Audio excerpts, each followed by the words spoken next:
नमस्कार दोस्तों, हमारे चैनल पर आपका स्वागत है। तो आज हम 26 देखने वाले हैं एनआई नेगोशिएबल इंस्ट्रूमेंट में। इसमें क्या बात बताई गई है कि वचन पत्र आदि रचने के लिए सामर्थ्य था।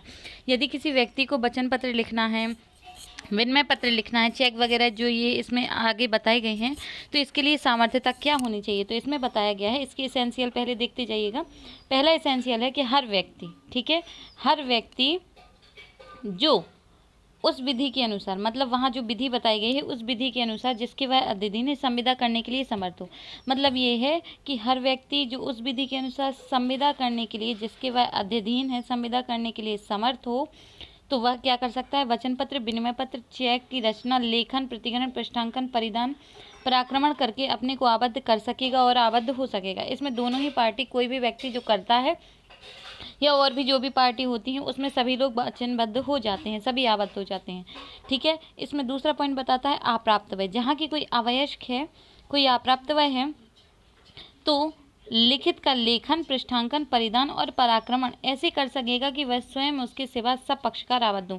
अब अप्राप्त वय क्या क्या कर सकता है, तो लिखित का लेखन कर सकता है, पृष्ठांकन कर सकता है, परिधान कर सकता है, पराक्रमण कर सकता है, ऐसा कर सकेगा। अब इनको ही कर सकता है और कैसे कर सकेगा, तो वह इसमें जो वो करेगा, तो इसमें इस अप्राप्त वय को छोड़कर सारी अन्य पार्टी क्या हो जाएंगी, यहाँ पर आबद्ध हो जाएंगी, और जो अप्राप्त वय मतलब अवयस्क व्यक्ति है वह यहाँ पर आबद्ध नहीं होता है। थर्ड पॉइंट देखते हैं, एतस्मिन् अंतर्विष्ट कोई भी बात।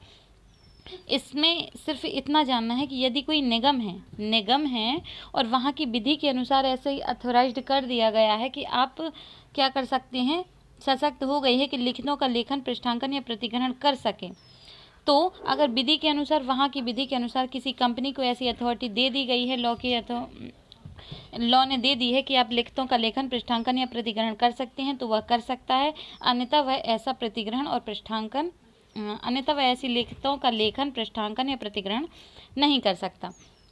फिर से देखते हैं 26 का पहला पॉइंट ये बताता है कि कौन सा व्यक्ति वचन पत्र, परिधान, पृष्ठांकन वगैरह ये सब कर सकता है। तो हर व्यक्ति जो उस विधि के अनुसार क्या हो, समर्थ हो। कैसा समर्थ हो, संविदा करने के लिए समर्थ हो। ये एसेंशियल एलिमेंट्स है कि संविदा करने के लिए जो भी समर्थ होता है वह वचन पत्र, विनिमय पत्र, चेक की रचना, लेखन, प्रतिग्रहण, पृष्ठांकन, परिधान, पराक्रमण अपने ये सब करने के लिए फ्री है। ठीक है। और वह इसमें क्या कर सकता है, इसके साथ प्लस हमें ये भी आबद्ध रखना है, इसमें दोनों ही पक्षकार, सभी पक्षकार आबद्ध हो सकेंगे। खुद को भी आबद्ध कर सकेगा और सामने वाली पार्टी को भी यहाँ पर आबद्ध कर सकेगा।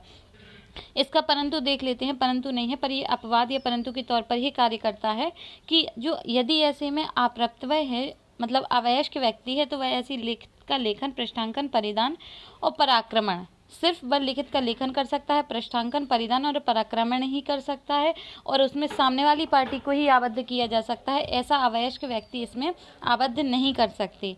ठीक है, क्योंकि वह संविदा करने के लिए समर्थ ही नहीं होता। अब थर्ड पॉइंट ये बताता है कि यदि किसी कंपनी को लॉ द्वारा अथोराइज्ड कर दिया गया है कि आप क्या कर सकते हैं, लिखितों का लेखन, पृष्ठांकन या प्रतिग्रहण कर सकते हैं, तो जहाँ पर बताया गया है स्पष्टता, विधि ने अथोराइज्ड कर दिया है, वहाँ पर वो लिखितों का लेखन, प्रतिग्रहण और पृष्ठांकन कर सकेंगे।